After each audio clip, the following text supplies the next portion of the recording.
श्रीधाम वृंदावन के राधा दामोदर मंदिर में विराजित गिरिराज शिला की कथा। साधु शिरोमणि श्री सनातन गोस्वामी जी नित्य ही 7 कोस की गिरिराज परिक्रमा किया करते थे, लेकिन अब वृद्ध अवस्था के कारण परिक्रमा का नियम निभाने में सनातन जी को थोड़ी कठिनाई होने लगी थी। लेकिन वो प्रभु का आश्रय थी क्या, जो किसी भी प्रकार की कठिनाई आने पर अपना नियम छोड़ दे। इसीलिए प्रेम में पगे हुए परिक्रमा के नियम को सनातन जी 90 वर्ष की अवस्था में भी किसी प्रकार पूर्ण कर ही लेते थे। एक दिन की बात है, परिक्रमा करते हुए सनातन जी मार्ग में गिर पड़े। तभी एक गोप बालक सनातन जी के पास आया और उन्हें उठाते हुए बोला, बाबा, तुमसे 7 कोस की गोवर्धन परिक्रमा अब नहीं होगी। बाबा, तुम परिक्रमा का नियम छोड़ दो। गोप बालक का कोमल स्पर्श पाकर सनातन जी को कंप हो आया। बालक की मीठी बोली बहुत देर तक उनके कानों में गूंजती रही, लेकिन फिर बालक की बातों को अनसुनी करके सनातन जी पुनः परिक्रमा करने लगे। और एक दिन फिर से वही हुआ। सनातन जी परिक्रमा करते हुए मार्ग में गिर पड़े और देव योग से वही गोप बालक वहां आ गया और सनातन जी को उठाते हुए बोला, बाबा, अब तुम बूढ़े हो गए हो, फिर भी तुम परिक्रमा किए बिना मानते नहीं हो। बाबा, ठाकुर तो प्रेम से रीझते हैं, परिश्रम से नहीं। लेकिन फिर से सनातन जी ने उस गोप बालक की बात अनसुनी कर दी और परिक्रमा करने लगे।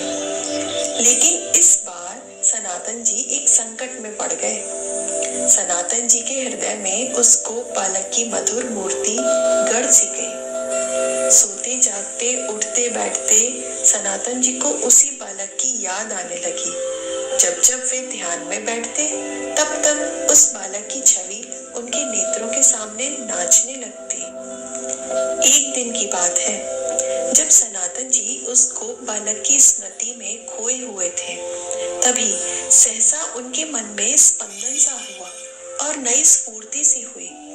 वे सोचने लगे, एक साधारण से ब्रजवासी बालक से मेरा इतना लगाव, ये कैसे संभव है।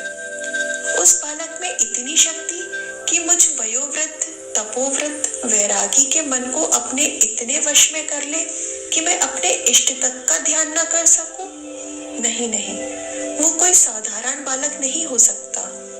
सनातन जी सोचने लगे, कहीं उस बालक के रूप में मेरे प्रभु मदन गोपाल ही तो नहीं है, जो मेरे साथ ही लीला कर रहे हो। वे मन ही मन सोचने लगे, अगर वो बालक एक बार फिर से मुझे मिल जाए तो मैं सारा रहस्य जाने बिना उसे छोड़ूंगा नहीं। संयोगवश एक दिन परिक्रमा करते समय सनातन जी को वही गोप बालक फिर से मिल गया और वो फिर से सनातन जी से परिक्रमा का नियम छोड़ देने का आग्रह करने लगा। इस बार सनातन जी ने उस बालक के चरण पकड़ लिए और उसके कोमल चरणों पर अपना मस्तक रख दिया और बड़े ही आर्त स्वर से बोले, प्रभु, अब छल ना करो, अपने स्वरूप में प्रकट होकर मुझे बताओ मैं क्या करूं। प्रभु, गिरिराज मेरे प्राण है, गिरिराज परिक्रमा मेरे प्राणों की संजीवनी है। प्राण रहते गिरिराज परिक्रमा को मैं कैसे छोड़ दूं। जो ही सनातन जी ने गोप बालक के चरणों पर से अपना मस्तक उठाकर उसके मुख की ओर देखा, तो वे देखते हैं कि उनके सामने गोप बालक की जगह साक्षात मदन गोपाल जी खड़े हैं और वे सनातन जी को देखकर मंद मंद मुस्कुरा रहे हैं और प्रभु का दाहिना चरण एक गिरिराज शिला पर रखा हुआ है। भक्त वत्सल प्रभु सनातन जी की निष्ठा देखकर बहुत प्रसन्न हुए। प्रभु को अपने भक्त का कष्ट दूर करना था और साथ ही साथ भक्त के नियम की रक्षा भी करनी थी। प्रभु ने सनातन जी से कहा, सनातन, मुझसे तुम्हारा कष्ट देखा नहीं जाता और तुम हो कि गिरिराज परिक्रमा का नियम छोड़ना ही नहीं चाहते। सनातन, तुम इस शिला की ही परिक्रमा कर लिया करो। इस पर मेरा चरण चिन्ह अंकित है। इस शिला की परिक्रमा कर लेने से ही तुम्हारी गिरिराज परिक्रमा हो जाया करेगी।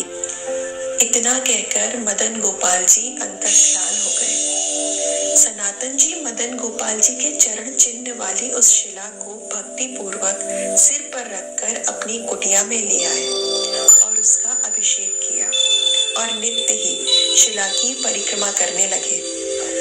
सनातन जी के अंतर्ध्यान हो जाने के पश्चात जीव गोस्वामी जी उस गिरिराज शिला को राधा दामोदर मंदिर में ले आए और आज भी वो शिला वृंदावन में राधा दामोदर मंदिर में विद्यमान है। और आज भी ऐसी मान्यता है कि जो भी भक्तजन राधा दामोदर मंदिर की 4 परिक्रमा कर लेंगे उन्हें गिरिराज परिक्रमा का फल प्राप्त होगा। प्रभु के कोमल स्वभाव का दर्शन करा